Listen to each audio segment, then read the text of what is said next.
Welcome back to another edition of Monday Night Muscle. We are joined by the voice of professional bodybuilding, Bob Chick. I'm your host, Sean Ray, and we are joined with 10-time Miss Olympia, Iris Kyle. Iris, you are legendary in the sport of bodybuilding. And before we get started, Bob, do you remember when she first stepped on the Olympia stage? That's the trivia for you. I do, and it was a long time. So, good answer. Which is amazing because given the way you look, Iris, one would not think you've been around in the game that long. But 10 times Sean represents the winningest Olympian of all time. That's men and women. That's right. So congratulations to you, of course, Iris. Thank you. And thanks for joining us here in the studio. What do you think? You're at the Wings of Strength studio here in Phoenix, Arizona, Olympia headquarters, and boy, that's got to be pretty exciting. It's very exciting, and I'm very impressed with what I've seen so far. Well, to get back to my question, since Bob pretends he knows, what year was it that you first stepped on the Olympia stage? Because you did not win that first time. Did you have to bring that up, Sean? Yeah, see? We're just trying to lay the groundwork. There's a lot of people that came in the game late, so we're going to bring everybody up to speed. I want to say my first Olympia was 1998. Okay, and how did you do? That was when Ronnie Coleman won his first Olympia way back when. First of 8. Absolutely. Believe it or not, I got 4th, which is a good start when you're just starting off. So I was happy with my finish, and winning the USA actually gave me the opportunity to grace that Olympia stage. Yeah, and I remember you were training in Orange County back in the day with Patrick Lynn. Was he your first trainer back in the day? I'll say more so of a coach, training partner slash. He was very gifted in different areas of the sport. Well, he was a pro bodybuilder. You remember Patrick Lynn? I do remember Patrick, yeah. Being a nurse and also educated helped me grace my way, pave my way through the sport. So. Did you have a home gym in Orange County, or were you bouncing around? I bounced everywhere from Milos Gym to the gym, which was, I think, was Gold down in Huntington Beach. I went a little way everywhere, like the Family and Fitness, where you want to go, where it's a little bit more peace, and then when I need to be hardcore, it was like the powerhouses and the Gold gyms. Okay. What's your training like these days, Iris? Obviously, you've got a lot of years in the books. Men's or women's bodybuilding, it's all the same when it comes to training. I mean, once you've achieved a certain level, it doesn't exactly take the same effort to maintain it. I think where it starts at is nutrition, and once your nutrition has a great foundation, the workout, if you're not competing, it's more like a fun type of series where you don't have to have a certain amount of sets, a certain amount of reps, and things of that nature. You don't have to do stack exercises. It's all about enjoyment. So right now I'm doing a lot of circuit training. I'm doing a lot of different core exercises with the bands and things of that nature. So I'm mixing it up. But now that I have another game plan, it's about hardcore and making sure that I have that stable muscle and definition all tied into one, so it's another ball game. I think a lot of that's smart, Sean, because we've both seen bodybuilders, mostly the guys, because obviously they like to get to the right end of the dumbbell rack, no matter what age you're at. It's just inherent in us. But you see injuries occur. Absolutely. And we've seen Olympians come and go with injuries. You don't see it as much with the women, but I think it's a smart play. I don't want to say to take the training down, but it's different. It's with an emphasis on reps and sets and pumping the muscle, not really so much on building the muscle at that point. Once you've been doing it 20-something years, I mean, what more are you building? Absolutely. I think one key thing is you have to check your ego at the door. You can't go into the gym and think you're going to lift all the weight and push everything possible on every part of your body, because at the end of the day, you're going to find yourself with a lot of injuries and you're going to be seeing the doctor more than you're seeing the gym. Well, you're notorious for your longevity, but going back to 98, you were 4th. We know that you have 10 Olympias in the bank right now, but how many Olympias have you done? Sean, you're making me feel old. Because that was 11. Well, I mean, you've been away for 6 years. The last one was in 2014. So trying to bring everybody up to speed, you got 4th in your first Olympia. Yes. You won 10. What's left? What's left is number 11. Well, number 11. Number 11 almost seems like for you a foregone conclusion. Let's go revert. How many Olympias did you not win that you were in? Yeah. Maybe 3. Okay. So 3. And so, 3. Did you have, coming in your first Olympia, who was the reigning champion at the time in 98? I think that would be Kim Chavisky was a yes. And then you had to go up against Linda Murray. Murray. I believe, wasn't there a year when they split the classes in 2, and was it Bergman? It was Bergman. Yes. Juliet Bergman won the small, short, and you won the heavy. Yes. And what did you think about that? Because prior to that, you were going up, it was everybody for themselves. Right. I thought it was interesting, but I think once you step on that professional stage, that circuit change is all sizes. Yeah. fend for It themselves. doesn't matter because you're going to eventually have to beat the shorter girl to win the overall anyway. Absolutely. And with that recognition, that level of recognition, we saw it all come to a screeching halt in 2014.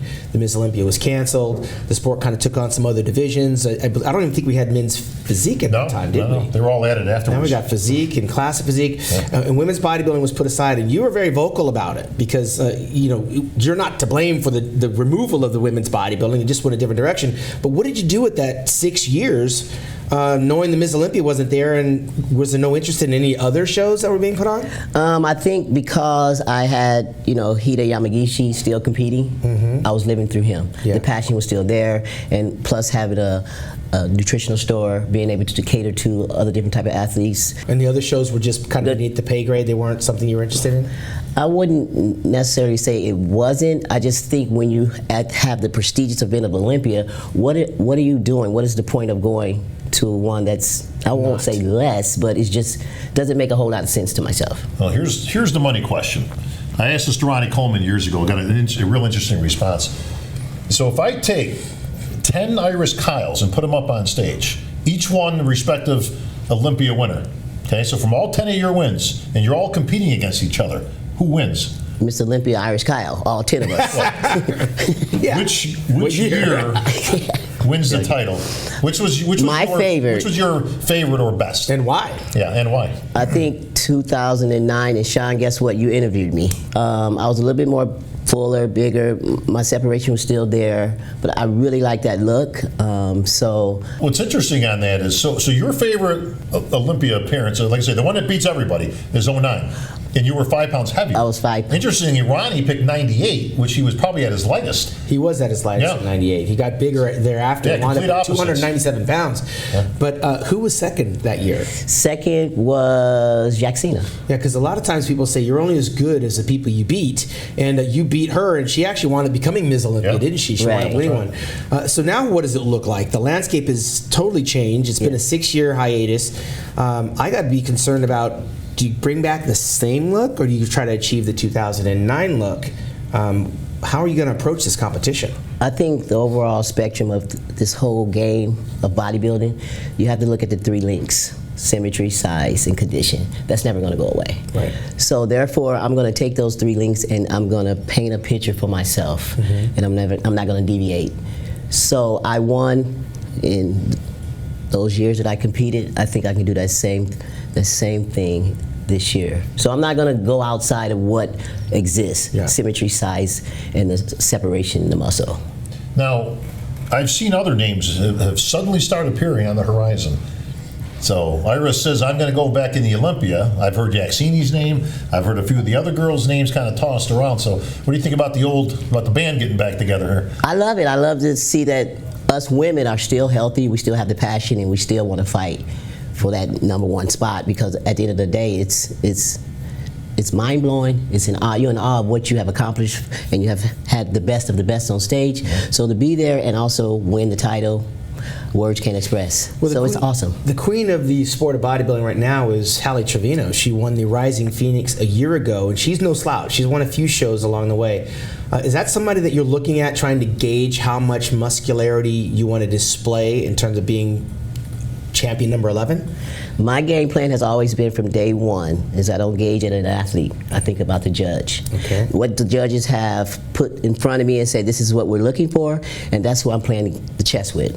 All the other athletes, you won't see me look at their Instagrams or look at their physiques and say I need to do A, B, and C. It's all about Iris taking her existing genetics, her physique, and placing it in and distributing the muscle properly to impress the judges. It's interesting because I did look in the magazines. I knew who I was competing with. When you look at a picture of Flex Wheeler, that's one thing. You turn it over, and then there's Kevin Levrone, then there's Ronnie Coleman, then there's all these different looks. I certainly couldn't train to look that way, but I was inspired by it. I didn't want to ignore it. And with social media, you can look at these people. You're saying that that's not something that interests you at all.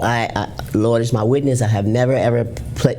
Basically, when I'm getting to the 10 weeks, 8 weeks frames, you can't even get me to get on the internet, and that's one reason why probably my media platform is so where it's at. Is because I'm so focused on Iris standing in the mirror and evaluating what she need to do next. In bodybuilding, comebacks are about as rare as finding a 4-leaf clover in a patch. Yes, you're absolutely right. You've seen a few, and I'm talking men and women over the years. But in terms of overall comebacks, Juliette Bergman actually had the best one, and that was in the women's division. So we have seen it where some considerable time was taken off. Winner comes back. Those three things you mentioned, she had all three of those in spades, and guess what? Boom, she was back in the winner's circle. So I agree with you that those things never go out of style. Is that where you see it going in this Olympia coming up? Have you seen any major changes in terms of the 6 years that you've been absent from the Olympia stage? I have witnessed all types of bodies. Have a lot of them impressed me. Unfortunately, they have not. Right. I'm going to still stick with the 3 guidelines, and I'm going to take that route. You were on the top for so many years, and you're just used to winning. What if you go on that show and they put you in 5th place because that look sailed, and they want to go a different direction? Is that going to be something you're going to be able to digest and live with? I mean, Kevin Levrone specifically said that he was coming back to win. Yep. And even like the week of the show, he thought he could beat Phil Heath. And Kevin wound up out of the top 10 and had to, it was a bitter pill to swallow, but there was a lot of personal challenges he had to overcome. The knee injury, he had a torn pec, he had to prove it to his supplement company. He built up a huge following. You've made the announcement. You got about 5 months to go for this show. Are you prepared for the other side of not winning? Well, you know, I have to be silent for this answer for you, Sean, because whenever you start putting negative thoughts, having negative surroundings, you're going to get negative results. Kevin blocked me on his social media when I told him he wasn't going to be in the top 10. Well, lots of us block it on social media. I'm blocked by a lot of people, but go ahead. So, like I said, if you place those negative thoughts, have negative surroundings, you're going to get negative results. So have I even placed myself to ever place in 5th?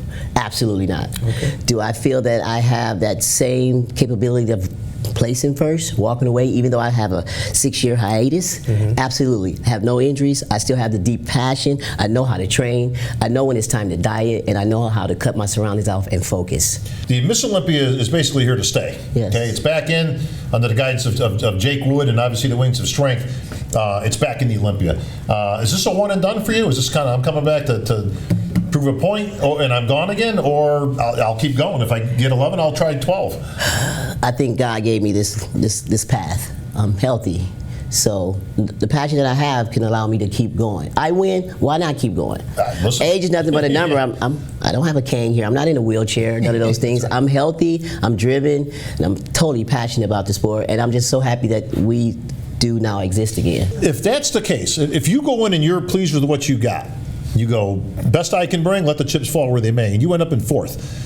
Where does it go from that point? Now, at that point, do you continue on, or do you go, okay, clearly it's passed me by, or I'm not what they're looking for, or whatever, or does that just inspire you even more to come back and compete? It can go either direction. It just depends where life is taking me after that point. It's things that open up when you compete. Sure. So I'm not going to rule it off and say, hey, if I can't win, I'm done. That's, to me, is a poor sportsman. Sure. So I say, we're going to do this, Bob. We're not going to talk negative. We're going to say this. We're going to project that the fact that I'm going to go in with the best physique possible, and the chips are going to fall, and Iris is going to be happy either way it goes, because guess what? I'm going to make sure that I bring my best package. And if I, as self, take the time to improve my physique to the best of my ability, that's enough for me. Take us back to where it started. Why bodybuilding, of all things? I remember Linda Murray said she was a track athlete, she was a cheerleader. How did you stumble into this, or was this a scripted path that you chose? I fell into it, Sean. I think a lot of us fell into it. I was just randomly working out, and a promoter of a contest came up to me and asked me, do you bodybuild? I had no clue what bodybuilding was. I was more of fitness, doing aerobic classes and a lot of cardio, which I'm... Weren't you a trainer at like 24 Hour or Jack LaLanne's or something? Bally's. Bally's, okay. Bally's Total Fitness. I was teaching aerobic classes and things of that nature, and had no clue about bodybuilding. So a promoter promoted me. I mean, he approached me and said, hey, do you compete? And I'm like, do you know about bodybuilding? I'm like, no. He said, I have a show in 8 weeks, you should enter.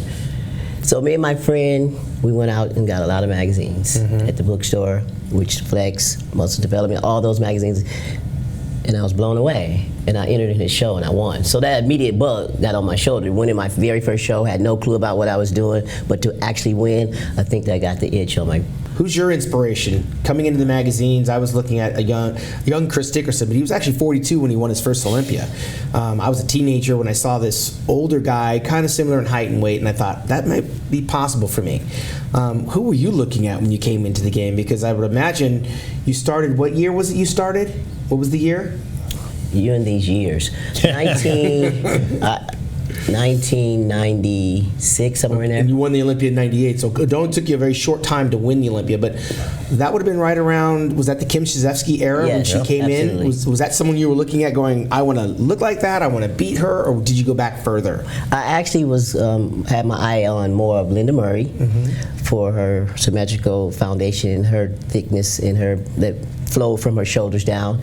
And then I also like Belle Francis because she had a lot of muscle there, and Corey Everson. So those three combined together kind of gave me a flavor of what I'm looking for myself. Where do you see this competition in terms of talent level? Clearly, you keep your eye on the sport. You've seen a lot of the shows that have taken place the last 6 years. Yes. We've mentioned Hele. That there's a whole lot of other newer girls that have come around. Do you see, other than yourself, of course, because bodybuilders would generally focus on themselves? It's only about me, Bob. Of course, we know that. Focus. But you always got to have one eye on the competition of, okay, like I say, you've seen the shows, you've seen the results. Right. Is there anybody that won that you went, you know what, she's pretty good, this girl? Like, Well, I know you guys want names, but let me just say this. or not really? Let me say this. Helen got very good, dense quality. Margie had a better flow of muscle. Yep. I'm not good with names, not disrespecting any of the Neither am I. This athletes. was a week ago and I forgot the name. So all I can say is that I see some physiques and some look great, and I see some physiques that are not that great, and it's just hard to just say, hey, this is something that I'm looking for part of my preparation, because it's not. It's absolutely not. I'm being honest. It's the judges, me and the judges. That's who I'm battling with. Finish this sentence. Hele Trevino doesn't beat me because I'm better than Helen. Because I have a very more symmetrical look. Yeah, put your judge's hat on, Judges hat. and you tell me, her at her best, you at your best. Why do you beat her? Symmetrically wise, Okay. I will beat her hands down. Definition will be pretty much in the same caliber, and for muscle wise, it can go either way. It just depends. What are you looking at? Are you looking body part per body part, or are you looking straight up at one physique and saying, hey, she looks much better with the muscle that she's establishing? And what about the performance? Because that's a big component for women. Should presentation count for more? And we've heard this debate for years. Some people taking the side of, look, at bodybuilding is bodybuilding. I don't care whether it's men or women. Right. More muscle, you're the winner. And then, of course, you got the purists who go, oh, wait a minute now. It ain't just about muscle. It's about symmetry. It's about proportion. It's about presentation. It's about all these things. So if you were the president of the organization and you were making changes and they said, okay, Iris, we want your, 2-3 things here that we need to, what would you do with it? At the end of the day, this is a bodybuilding show. It's all about your physique. The physique, hands down, win. Yes. I see what you're Iris, we compared your physiques over those 10 Olympias just a little while ago.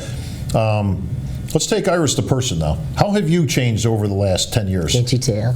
Well, the hair, absolutely. But how have you changed? Have you feel as you've matured as an athlete? Do you look back on old stuff now and think, oh my God, like what was I thinking? Or are you just pretty even keel? But have you noticed a lot of growth, spiritual or otherwise, over the years? I've been spiritual from day one. The Lord is guiding me here. Sure. While I'm sitting here, He allowed me to be He put here. you right between me and sugar. Absolutely. So Rocking hard. He must know what he's doing. he's number one. That's the why I'm beauty and here. the beast. Do you look back on things from years ago and just kind of, you were in a different mindset, or where are you today as compared to 6, 7, 8 years ago? Today, I would like to say I miss those days of competing. It's definitely a void in my life. Do I look back at my pictures and I wonder about numerous of things? I do. Anything stand out in particular? Some contests I feel like I look better than others, and it's just a rain of things balled into one that you think about when you start viewing the pictures from competing. What about the camaraderie? Are you close to any of the other girls? I was never really close to the bodybuilders I competed with. I knew them. I kept them at arm's distance, but my friends were kids I grew up with. Are you very close to any of these athletes? It's almost like everyone is everywhere. Mm-hmm. Do I exchange numbers when I'm coming to a contest to try to win? No. At the end of the show, do I exchange numbers so we can stay in contact? No. We're all in our own different worlds. We have so many different obligations and things that we're trying to do in our life. So to answer your questions, no. Do I reach out on the media and say, wow, you look great? Yes. Okay. So I do spread my love in different ways, but do I just pick up a phone? And I'm not a phone person. Okay. Yeah, So neither is Bob. He never I'm calls not a anybody phone. back. No, I see it, Sean calling, and I'm out. Would I like to? Yes, I would like to see that the women's sport get a better cahoots connection, because at the end of the day, just because you didn't get first doesn't mean that you have to dislike me Right. or don't want to be involved with me with communication. So I would like to see where we unite Yeah. and be able to hold conversation in a more genuine way. Yeah, it's hard when you got 10 Sandow Olympia trophies in your cabinet and all the other girls don't have any. Yeah. But we're going to find out what that actually looked like. If we can add one more to that trophy case, that'd be a record that won't be broken anytime soon, Bob. Not in our lifetimes, buddy. But Iris, we wish you the best of luck. I can't wait to see it. We'll both be there on hand, of course, to witness history going down one way or the other. Be it first, I'm sure it won't be last, and probably won't be fourth either. But Well, we're going to find out. Or December 17th to the 20th at the Zappos Theater in Planet Hollywood in Las Vegas. Get your tickets now at MrOlympia.com. For Iris Kyle, Bob Chick, I'm Sean Ray.